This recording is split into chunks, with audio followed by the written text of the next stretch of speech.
How we doing today, folks? So, look at us doing long form content again. It's not like anything happened that was just insanely influential in how any of us content creators make any money or do anything.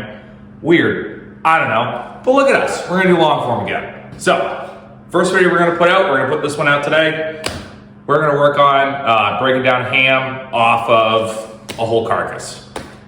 These are some small pigs that I slaughtered, what was it, about 2 days ago now. This customer is gonna be getting whole hams off of this, so we're gonna go ahead, break it off the critter, break the hock off, take the H-bone out, get it all trimmed up and ready to go on the tray. So, let's jump into it. So first thing we're gonna do, we're gonna separate this ham off of the carcass itself. So we're gonna take this flap here, which connects the belly, and we're gonna remove that, get that out of the way. So as you can see, this is gonna be your pelvis right here. This is the back of your spine. This is the bottom of your pelvis right here. So the line that we're gonna make, I'm gonna use a handsaw for this. You're gonna look, you're gonna see the end of your tailbone, and you're gonna see the end of the bottom of the pelvis. You're gonna line your saw up right between those two things, and you're just gonna break that down. We're gonna take that out of here. We're gonna take a breaker knife, and we're gonna trim that off right there. So, toss this out of the way. So now, what you're left with is a whole ham. You got your ham, and you got your hock right here. What I like to do, come in here, cut this tendon, and then we're gonna go ahead and bring this over to the saw. All right, so we're over here on the bandsaw. Before I get this going, it gets really loud. I'm just gonna explain what I'm gonna do. We're gonna make a cut right here, right above where this tendon connects. We're gonna take this off, and then you're gonna feel right here. Right here is your kneecap. You're gonna make a cut directly across this right here, using your H-bone right here as a line.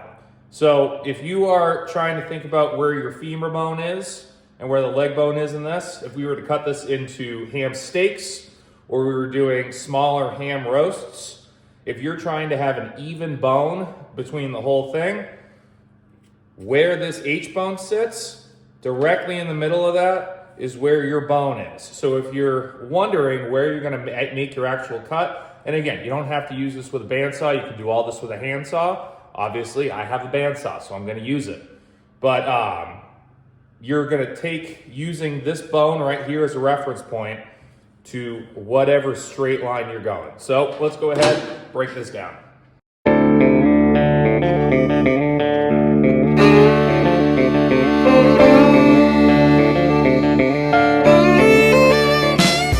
All right, so now we're back over here on the bench. I just put everything together in a way that you can see it. We're gonna take this, we're gonna toss it out of here. So now we have our hock. I'm gonna pop that out of the way for a second. The customer is keeping the hocks on this, and in my opinion, every customer should be keeping the hocks. Hocks are an absolutely delicious cut that does not get the love that it should. So when breaking down hocks, it depends on what style you're doing. If you're going for a more retail cut, you're gonna go ahead and remove this part of the ham that is around it. This is technically the heel meat that would be on a beef.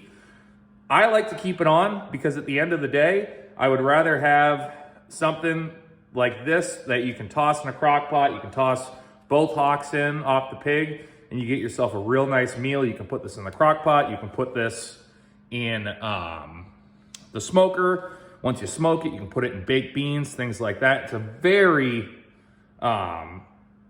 versatile cut that not a lot of people deal with just because of how long it takes. So we're gonna go ahead and put that on the tray.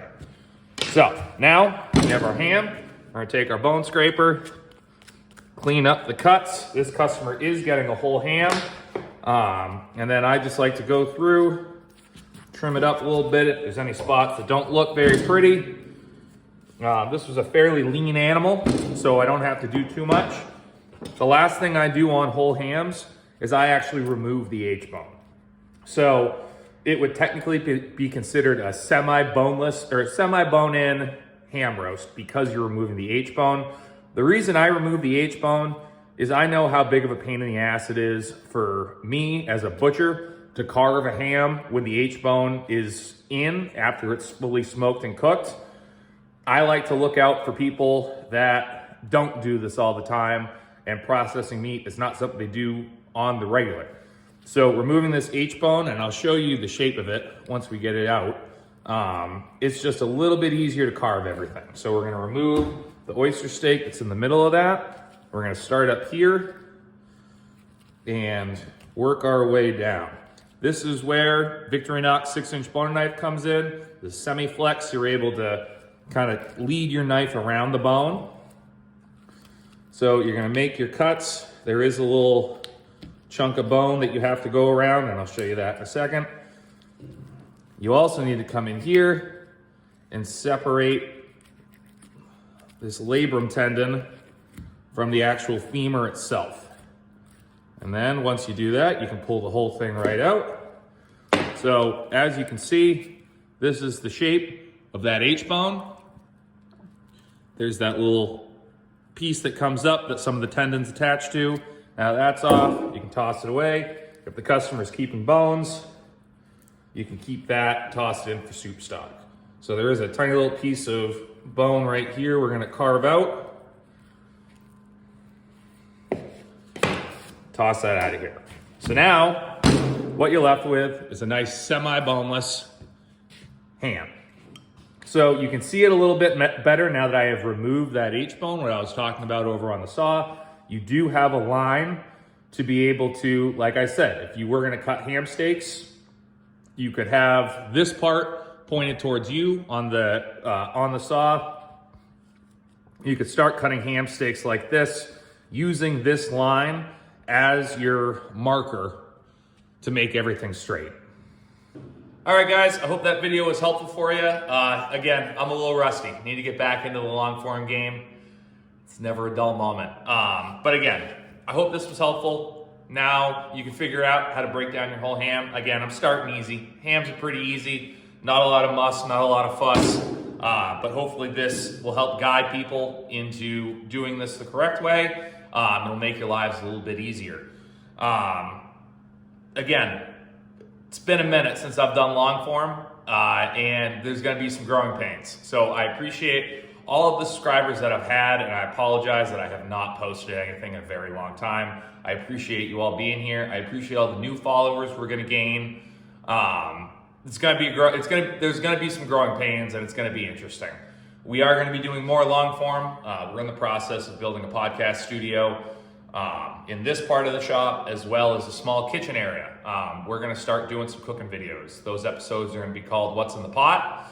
So you're gonna be able to see me actually process these cuts off an animal, and then depending on what I'm processing, how I'm processing it, and what I have, I'll be able to cook those cuts in a way that you guys might not be used to, you might not be used to seeing. They're not gonna be crazy fancy recipes. They're gonna be down dirty redneck meals that you can toss in the crock pot, you can toss in the oven, and just let them cook. Don't worry about it, and it's gonna feed your family. So I appreciate all you guys. I appreciate everyone who's stuck around and all the new folks. So let's get after it.